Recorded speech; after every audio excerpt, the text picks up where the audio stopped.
Waarom sto je eigenlijk op een scootje? Nou, omdat wij met z'n allen betocht, hè. Ja? Dat wij het regio naar Den Haag brengen zullen. Koude dagen alleen of zo, betocht.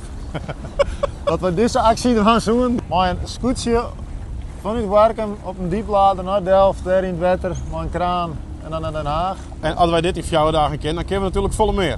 Dat is dus de kracht. En waarom had je dan nou verkeerd om voor de FNP op de lijst in te gaan? Nou ja, omdat ik gewoon vind dat, wat toch ook altijd zoist, dat de regio gewoon hartstikke belangrijk is. En dat is net al in Friesland. Ik ben Grutske Fries en ik vind het belangrijk dat wij in de toekomst de Grutske blauwe kennen, zeg maar. Ja.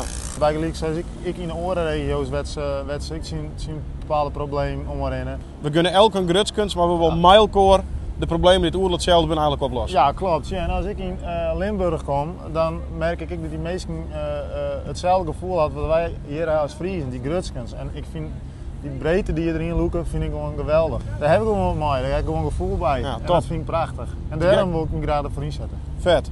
Nou. Bedankt. Dat is weer heel lafjes.